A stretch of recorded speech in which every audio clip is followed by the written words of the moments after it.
बच्चों, आज हम 12th क्लास सीबीएसई द्वारा जो ऑफिशियल वेबसाइट पर उपलब्ध सैंपल पेपर है उसको आज हम सॉल्व करने वाले हैं। और ना सिर्फ सॉल्व करने वाले हैं बल्कि इसके एनालाइज भी करते हुए ये भी बताएंगे कि आप किस तरह से एग्जाम में लिखो तो आपको कुछ नंबर एक्स्ट्रा मिल सकते हैं।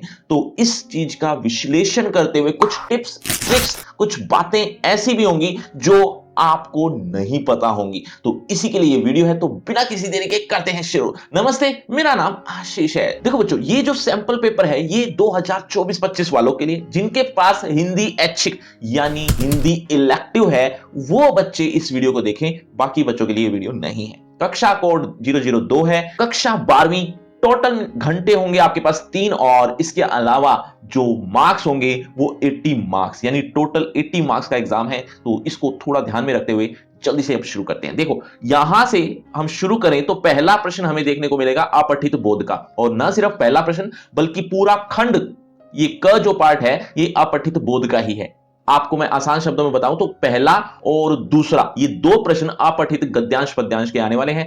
इनके बारे में हम थोड़ी देर में बात करते हैं। थोड़ी देर में क्यों? क्योंकि इसमें थोड़ा टाइम लगता है, एक्स्ट्रा टाइम चाहिए इसको करने के लिए, इसको सोल्व करने के लिए। तो हम थोड़ी देर में बात करते हैं इस बारे में। फिलहाल हम यहां से यानी अभिव्यक्ति और माध्यम पुस्तक के आधार पर जो प्रश्न पूछे जा रहे हैं खंड ख से, वहां से शुरू करने वाले हैं, यानी प्रश्न नंबर 3 से। ये पूरा प्रश्न यानी तीसरा प्रश्न, चौथा प्रश्न और या यूं कह सकते हो कि पूरा खंड ख ये पूरा अभिव्यक्ति और माध्यम से रिलेटेड है। तो इस पर थोड़ा सा ध्यान से सुनना, कारण ये है कि ये थोड़ी आपको मुश्किल लगती है, ऐसा मैंने सुना है।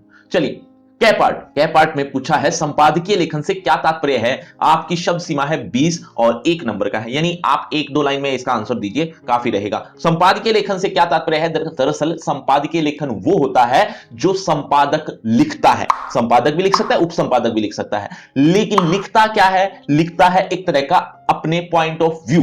पॉइंट ऑफ व्यू किस बारे में? यानी अपने विचार रखता है किस बारे में? जो पीछे की 2-3 दिनों में जो घटना हुई है उन घटनाओं के बारे में वो अपना एक आर्टिकल या यूं कह लो कि अपने पॉइंट ऑफ व्यू रखता है, अपने विचार रखता है, उसी को कहते हैं संपादकीय लेखन। चलिए, अगला प्रश्न है रेडियो। अच्छा, आप ये सोच रहे हो कि मैं एक एक लाइन, एक एक वर्ड लिखने लगूंगा यहां पर, तो ऐसा नहीं है। आपको मैं थोड़ा हिंट देते हुए कुछ ऐसी बातें समझा दूंगा जिससे आप अपने तरफ से अब लिखोगे तो आपके मार्क्स जो होंगे वो बहुत अच्छे आने वाले। चलिए, क्या देखो आगे। देखो, रेडियो के लिए समाचार कॉपी तैयार करते हुए किन बुनियादी बातों को ध्यान में रखना चाहिए? किन्हीं 2 का वर्णन करना है। देखो, रेडियो के लिए जब आप समाचार कॉपी लिख रहे हैं यानी या एक तरह से स्क्रिप्ट लिख रहे हैं तो उसके लिए किन बातों का ध्यान रखना है? देखो, रेडियो के लिए समाचार कॉपी तैयार करते हुए एक तो सबसे पहली बात तो यही है कि वो साफ सुथरी हो और टाइप्ड हो। टाइप्ड यानी इस बात का थोड़ा विशेष ध्यान रखना होता है। और एक और बात भी है इसमें, एक और बात ये कि जब भी आप समाचार लेखन कर रहे हो, किसके लिए? रेडियो के लिए, उस समय कोई भी ऐसी लाइन नहीं होनी चाहिए जो लास्ट में यानी पेज के एंड में आप विभक्त कर रहे हो यानी बांट रहे हो। यानी यूं कह सकते हो कि पेज के एंड में लाइन पूरी होनी चाहिए। मतलब ऐसा नहीं हो कि लाइन आधी कटी हुई है वो अगले पेज पर है, पूरा वाक्य कंप्लीट हो जाना चाहिए जब पेज का एंड हो। इससे क्या होता है, जब बोलते हुए यानी वो स्क्रिप्ट कोई पढ़ रहा है वो बीच में रुके नहीं। पेज जब बदलेगा तो वो रुकना, एक गैप आ जाएगा, है ना? तो गैप नहीं आना चाहिए। अगर लाइन पूरी होगी तो पेज पलटने में जो थोड़ा सा टाइम लगेगा तो उतना लग सकता है, कोई दिक्कत नहीं है, क्योंकि जब लाइन पूरी हो जाती है तो थोड़ी देर तो रुकना ही होता है, बीच में गैप तो आता ही है, तो उस समय में ये चीजें हो सकती हैं। चलिए, इस तरह के और भी पॉइंट्स आप लिख सकते हो, जरूरी नहीं है कि जो मैं बोल रहा हूं वही होगी। मीडिया जगत में फ्रीलांसर की भूमिका का उल्लेख कीजिए। अब इसमें सीधी सी बात ये पूछी हुई है कि फ्रीलांसर होता क्या है, बस इतना बता दो काफी होगा। फ्रीलांसर कौन है? जो किसी खास एक विशेष समाचार पत्र के लिए नहीं लिखता, बल्कि वो संपूर्ण रूप से वो फ्री होता है। कैसे? कि जब भी वो आर्टिकल लिखता है वो अलग अलग समाचार पत्र के ऑफिस में जाएगा और उनको वो अपना आर्टिकल, अपनी न्यूज जो भी उसने कलेक्ट की है वो उसको दे देता है और उसके बदले में उसको कुछ पैसे मिल जाते हैं। चलिए, आगे बढ़ते हैं। निम्नलिखित प्रश्नों के अब ऐसे कुछ प्रश्न पूछे गए हैं जो आपको मिले तो 3 गए लेकिन करने आपको 2 होंगे और 3-3 अंक के दिए हुए हैं। तो यहां से थोड़ा सा मैं आपको ढंग से दिखा देता हूं।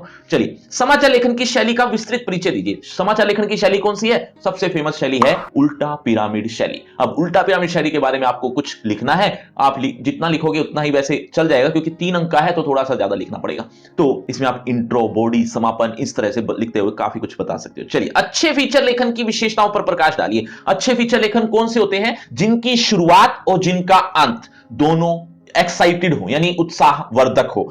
इससे क्या होता है, पाठक का मन लगा रहता है, वो बोर नहीं होता और अंत में उसको उसको अच्छा मनोरंजन मिल जाता है, या यूं कह लो कि अच्छी सूचना मिल जाती है, तो वो काफी संतुष्ट हो जाता है, यानी फीचर लेखन को पढ़कर। एक विशेषता तो ये भी लिख सकते हो, थोड़ा लिखोगे, थोड़ा इतना 3 नंबर हो जाते हैं, लेकिन 2-3 पॉइंट लिख देना ताकि थोड़ा अच्छा बन जाए।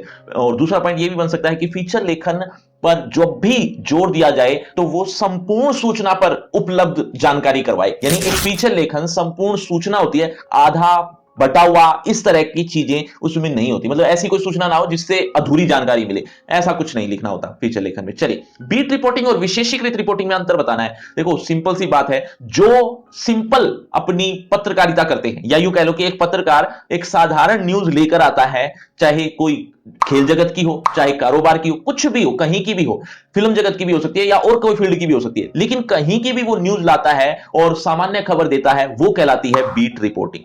और अगर एक स्टेप आगे बढ़कर, जैसे फॉर एग्जांपल किसी स्पोर्ट्स में कोई मैच हार गया, चाहे वो फुटबॉल का था या हॉकी का था या क्रिकेट का था, तो अगर कोई मैच हार जाता है तो उसके बाद भी उसकी न्यूज लिखी जा सकती है। मतलब कैसे, कि सामान्य खबर तो ये हुई कि ये टीम जीत गई, ये हार गई, इतने गोल से या इतने रन से जीती, इस तरह की सामान्य खबर है। लेकिन इससे एक स्टेप आगे कैसे बढ़ सकते हैं कि कोई टीम हारी तो क्यों हारी, उसका क्या कारण रहे, और क्या कोई कहीं गड़बड़ तो नहीं हुई, इस तरह की रिपोर्टिंग करने वाले विशेषीकृत रिपोर्टिंग कहलाती है ना। तो ये विशेषीकृत रिपोर्टिंग और एक सामान्य रिपोर्टिंग, बीट रिपोर्टिंग।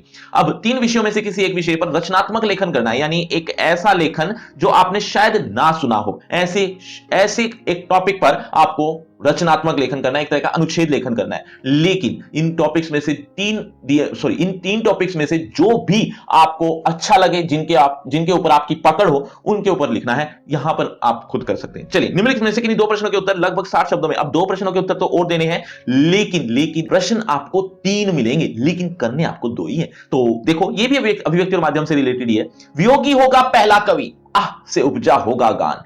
काव्य पंक्ति के माध्यम से कविता लेखन के संदर्भ में उजागर होने वाले बिंदुओं का उल्लेख कीजिए। देखो, यहां कविता लेखन जो कोई कर रहा है, इस तरह की लाइन लिख रहा है, उसके अंदर जो भाव है, उस भाव को आप अपने शब्दों में लिखिए। अब आप सोच रहे होंगे हमें क्या पता कि उसके भाव कैसे होंगे। हाँ, नहीं पता होगा, लेकिन अनुमान तो लगा ही सकते हैं। कविता की लाइन को पढ़कर एक अनुमान तो लगता ही है ना, तो वो अनुमान लगाना है। चलिए, रंगमंच प्रतिरोध का सशक्त माध्यम है, सिद्ध कीजिए। ये तो सही बात लिखी है, रंगमंच प्रतिरोध का माध्यम है, प्रतिरोध होता है रंगमंच पर। रंगमंच माने एक नाटक जो स्टेज पर अभिनीत हो रहा है, वो नाटक की बात हो रही है यहां पर, और वो प्रतिरोधी होता है वहां पर। अगर फॉर एग्जांपल, अगर एक कोई ऐसी कहानी है जिसमें सारे सहमत हैं, जैसे फॉर एग्जांपल कन्या भ्रूण हत्या नहीं करनी चाहिए, इस पर कोई नाटक है, कोई प्ले हो रहा है, तो अगर सभी सहमत हो जाएंगे तो फिर नाटक कैसा हुआ। सभी सहमत नहीं होते, प्रतिरोध तो आना ही है। कोई ऐसे लोग भी होंगे, 1 होगा, 10 होंगे, कुछ ऐसे लोग भी होंगे जो उसका प्रतिरोध कर रहे हैं, उसके विपरीत बोल रहे हैं, तभी तो कहानी आगे बढ़ेगी, तभी तो नाटक आगे बढ़ेगा।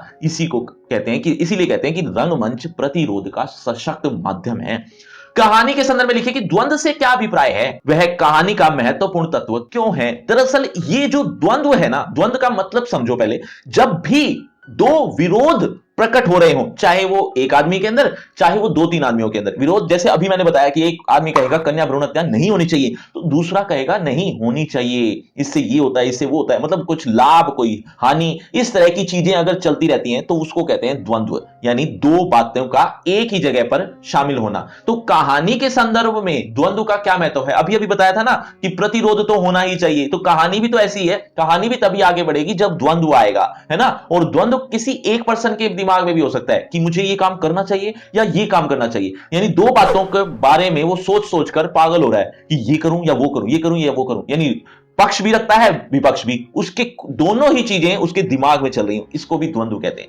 तो ये कहानी का महत्वपूर्ण तत्व इसीलिए है क्योंकि इसी की वजह से कहानी आगे बढ़ती है, इसके बिना काम नहीं चलता। चलिए आगे बढ़ते हैं। अब कुछ ऐसे प्रश्न हैं जो आपके द्वारा पाठ्य पुस्तकों में पढ़े होंगे, यानी अंतरा और अंतराल, ये खंड ग है, इसमें कुछ इसी तरह के प्रश्न आएंगे। सबसे पहले जो 7वां प्रश्न दिया हुआ है वो कोई एक कविता है, एक कविता के नीचे कुछ प्रश्न भी हैं, उन प्रश्नों को पढ़कर आपको जवाब देने हैं। और सबसे अच्छी बात आपको शायद इसकी लगे कि ये एमसीक्यू है, ठीक है, तो आपके लिए शायद थोड़ा आसान हो जाए। सुनते हैं मिट्टी में रस है जिससे उगती दूब है। अब इस कविता की लाइन को पढ़ते ही आपको समझ आ गया होगा कि ये कौन सी कविता की लाइन है। नहीं समझ में आया तो बता देना, नहीं तो कमेंट करके जरूर बताना कि कौन सी कविता की ये लाइन है या ये पैराग्राफ है। चलिए, पहले मैं आगे बढ़ता हूं, फिर इसके आंसर बताता हूं। देखो तोड़ा नाम ना आ ही गया, खैर कमेंट कर दिया हो तो जरूर बताना। तोड़ो कविता का कवि मन में व्याप्त ऊब और खीज को तोड़ने की बात करता है। क्यों? क्योंकि वह डैश का समर्थक है। देखो उसर,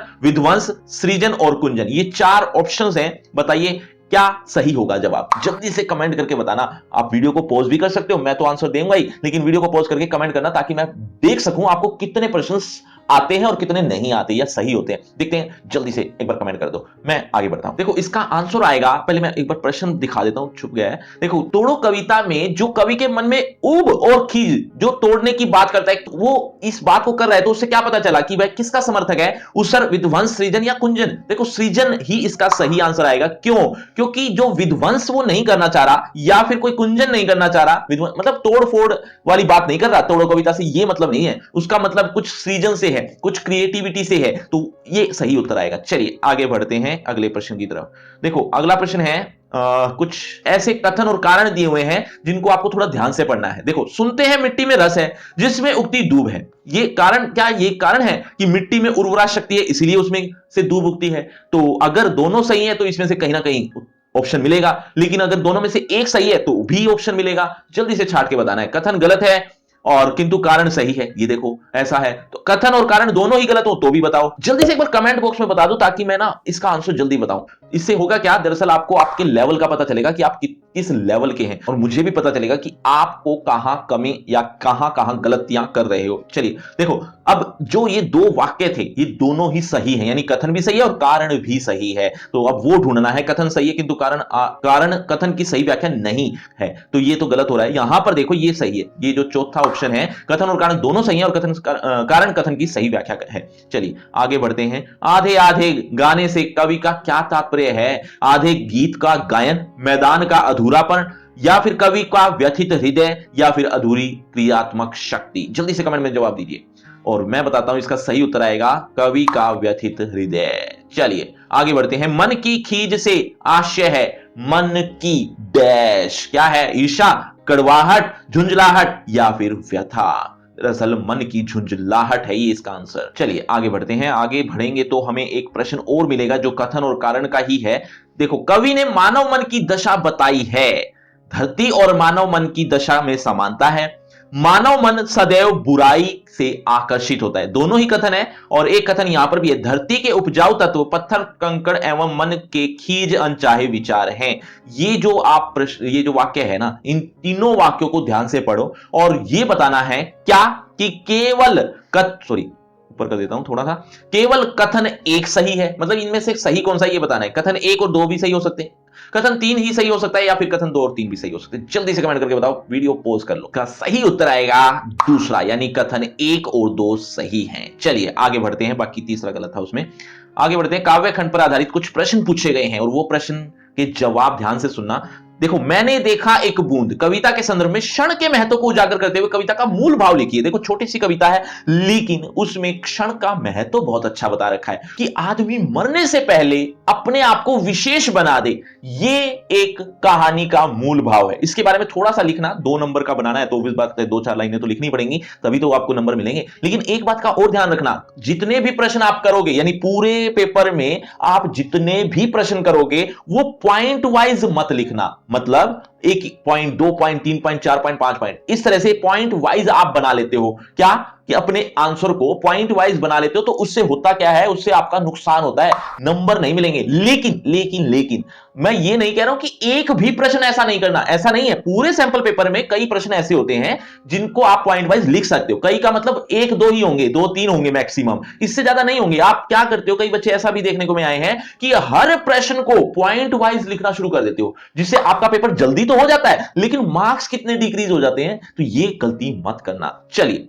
आगे बढ़ते हैं। कार्नेलिया का गीत के आधार पर भारत की सांस्कृतिक विशेषताओं पर टिप्पणी कीजिए। देखो भारत की संस्कृति इस पूरे गीत में है, तो आप पूरे गीत का कुछ अंश भी लिख दोगे, आपको ये 2 नंबर मिल जाएंगे। क्यों? क्योंकि पूरी कविता में ही ये भारतीय सांस्कृतिक जो विशेषताएं हैं वो बता रखी हैं, तो आप कुछ अंश भी लिख दोगे काफी होगा। चलिए, कवि घनानंद ने किस प्रकार की पुकार से कान खोली है की बात कही है? कान खोली का मतलब वो अब किसी बात को कहकर कुछ ध्यान आकर्षित करना चाहता है। कौन? कवि घनानंद जी। तो इसी के बारे में आपको लिखना है, 2 नंबर आपको मिल जाएंगे। चलिए अब आगे बढ़ते हैं। कुछ काव्यांश है, मतलब एक काव्यांश दे रखा है जिसकी आपको सप्रसंग व्याख्या करनी है। सप्रसंग व्याख्या में आपको ध्यान रखना है, हालांकि अथवा में दे रखा है यानी 2 होंगे, उनमें से आपको एक करना होगा और 6 नंबर आपको मिल जाएंगे। अब सप्रसंग व्याख्या में आपको क्या क्या करना होता है? सबसे पहले आप संदर्भ लिख सकते हैं, फिर प्रसंग लिख सकते हैं। आप दोनों में से एक चीज भी कर लोगे तो भी काफी है, लेकिन 2 कर सको तो अच्छी बात है। तीसरा, व्याख्या करनी है, ये हेडिंग बनानी है इनकी, इन तीनों की। इसके अलावा एक चौथी हेडिंग बनेगी विशेष की। आप एक हेडिंग और भी बना सकते हो विशेष से पहले भावार्थ की, लेकिन अगर नहीं बना पाओ तो कोई बात नहीं। शुरुआत से बता रहा हूं, आपको कुछ हेडिंग्स बनानी है और उन हेडिंग्स में लिखना है। पहली हेडिंग बनेगी संदर्भ की या फिर प्रसंग की, इन दोनों में से एक बना सकते हो या दोनों बना सकते हो।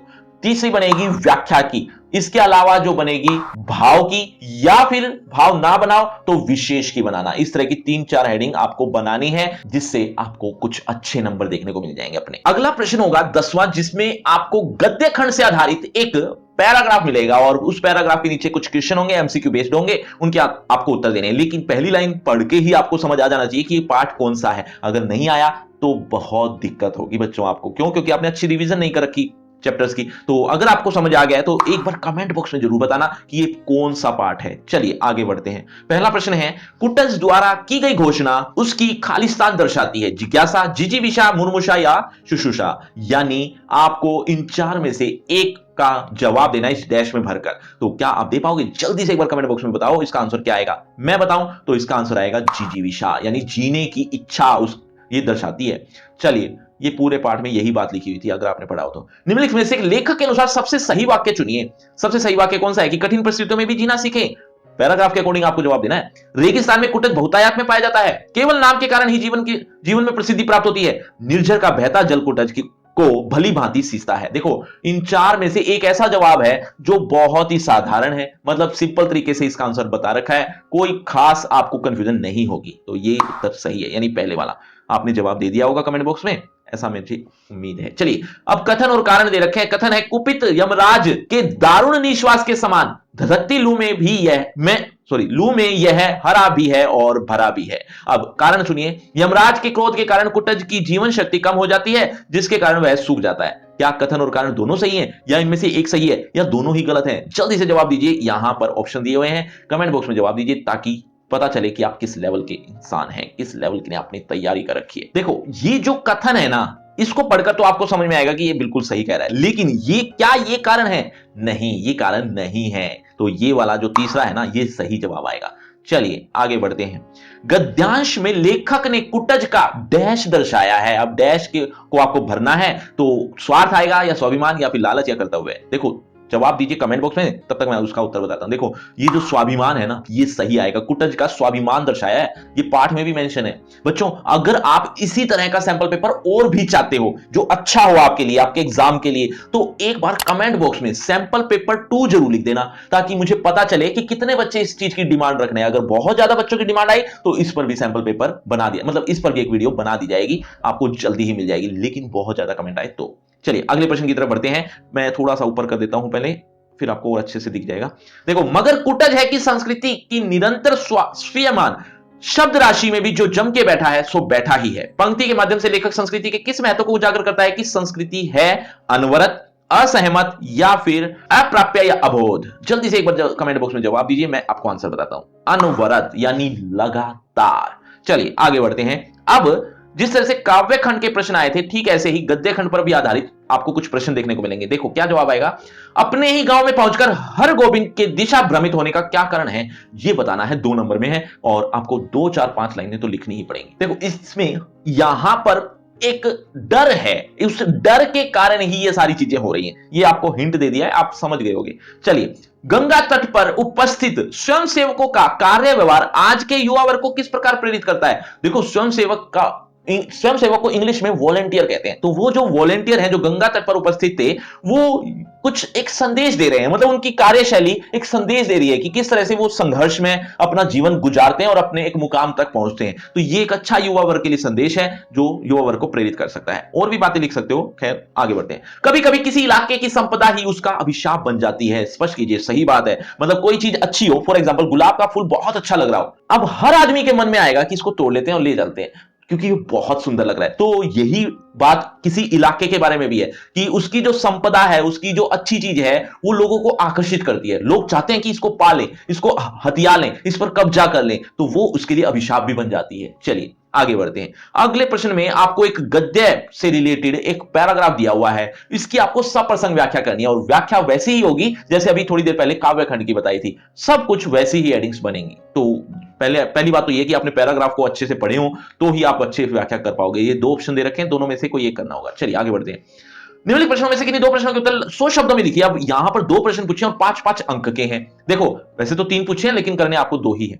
तकनीकी और प्रौद्योगिकी विकास में से ग्रामीण जीवन की संस्कृति कैसे नष्ट हो सकती है? अपना मालवा खाऊ उजाड़ू सभ्यता में पाठ के आधार पर अपने शब्दों में लिखिए। देखो ये पाठ का नाम दिया हुआ है और यहां पर कुछ पूछा हुआ है, उसके आधार पर आपको जवाब देना है। वैसे आपको इसमें पढ़कर ही समझ में आ गया, मतलब आपने पाठ ना भी पढ़ा हो ना तो भी कुछ हद तक समझ में आ गया होगा कि तकनीकी और प्रौद्योगिकी विकास जो हो रहा है उसमें ग्रामीण जीवन की जो संस्कृति है वो नष्ट ही हो रही है ना। फॉर एग्जाम्पल आपने कोई ऐसी चीज देख ली जो ग्रामीण क्षेत्र में बहुत अच्छी है, लेकिन वहां पर आप अपना प्रोजेक्ट लगा लें, है ना। अपना प्रोजेक्ट का मतलब कुछ आप फैक्ट्री लगा दें, कारखाने लगा दें। क्यों? क्योंकि वहां पर जमीनें सस्ती मिल जाती हैं, तो वहां पर लोग लेना भी चाहते हैं। उस गांव की संस्कृति जो हो रही है वहां पर, जो हर दिन कुछ अच्छा ही दर्शा रही है, उसको आप नष्ट करते हुए एक बार भी नहीं सोचोगे। वहां पर आप अपना स्वार्थ देखोगे कि यहां पर जमीनें सस्ती हैं, इसको हथिया ली जाए। फॉर एग्जाम्पल मैं खेतों की बात कर लेता हूं। खेतों में जो फसलें हैं वो हमारे लिए कितने फायदेमंद का काम है, मतलब हमारे फायदे के लिए ही है वो। लेकिन जब हमें अगर किसी गांव में जमीन लेनी हो तो हम उस खेत को उजाड़ देंगे। तो ये क्या हो रहा है? ये तकनीकी और प्रौद्योगिकी विकास में ग्रामीण संस्कृति नष्ट ही हो रही है ना।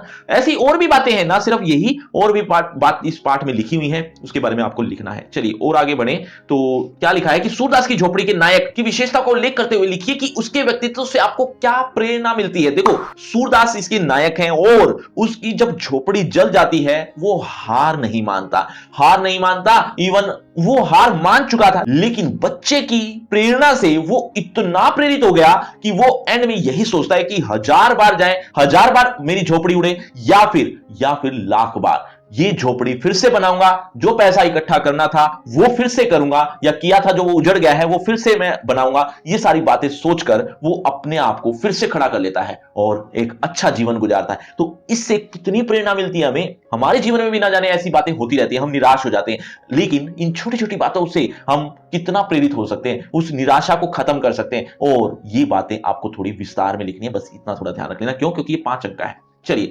बिस्कोहर की माटी का पाठ का मूल कथ्य स्पष्ट कीजिए। लेकिन बच्चों इसके उत्तर को बताने से पहले एक बात ध्यान रखना कि अगर आपको अपने क्लास से रिलेटेड पीवाईक्यू चाहिए या फिर रिवीजन करनी है, दोनों में से कुछ भी चाहिए, तो आप मुझे सोशल मीडिया पर जरूर फॉलो कर लेना। क्यों? क्योंकि वहां पर मैं आपकी हर रोज रिवीजन करवा रहा हूं। उसमें आपको इंपॉर्टेंट क्वेश्चंस प्रोवाइड किए जाते हैं जिससे आपकी अच्छी रिवीजन हो जाती है और आपको एग्जाम के लिए तैयार किया जाता है। तो ये जरूर कर लेना है, मतलब सोशल मीडिया को जरूर फॉलो कर लेना, खास तौर पर टेलीग्राम को। चलिए आगे बढ़ते हैं। बिस्कोहर की माटी पाठ का मूल कथ्य स्पष्ट कीजिए। बच्चों बिस्कोहर की माटी तो पाठ पढ़ा ही होगा ना आपने, तो पाठ में अच्छा नहीं पढ़ा तो एक बात ध्यान रखना कि आपको एक लिंक दिया है फ्री क्रैश कोर्स का, जो डिस्क्रिप्शन बॉक्स में सबसे ऊपर मिल जाएगा। उस लिंक को जरूर क्लिक कर लेना। वहां पर आपको A to Z सिलेबस एक ही पेज पर देखने को मिल जाएगा, आपको कहीं भटकने की जरूरत नहीं पड़ेगी। ये जो कोर्स है ये आपके लिए बिल्कुल फ्री है, तो जरूर क्लिक करना। चलिए बिस्कोहर की माटी के बारे में बात कर रहा था कि बिस्कोहर की माटी अगर पाठ पढ़ा हो तो आपको पता होगा इस पूरे पाठ में ग्रामीण संस्कृति के बारे में जिक्र है। तो उस ग्रामीण संस्कृति के बारे में आपको लिखना है, कुछ एक्स्ट्रा ही लिख देना क्योंकि 5 अंक का है। अब बात आती है कि मूल कथ्य होता क्या है। दरअसल मूल कथ्य वो होता है जो पाठ का मेन उद्देश्य है, जो लेखक ने लिखा है उसका उद्देश्य क्या था, दूसरों को बताना क्या चाहता था वो उस पाठ से, वो आपको इस तरह के प्रश्नों में लिखना होता है। तो ग्रामीण संस्कृति के बारे में वो पाठ था, उसके बारे में आप 7-8 लाइन लिख देना, ताकि हालांकि थोड़ी ज्यादा भी लिख सकते हो ताकि आपको नंबर ठीक ठाक मिल जाए। और इसी तरह से और सैंपल पेपर चाहिए तो सैंपल पेपर 2 लिखना मत भूलना। फ्री क्रैश कोर्स का लिंक आपको डिस्क्रिप्शन बॉक्स सबसे ऊपर दे दिया है, जरूर क्लिक करना, आपका बहुत फायदा होने वाला है। बच्चों अब दीजिए मुझे इजाजत, शुक्रिया, धन्यवाद।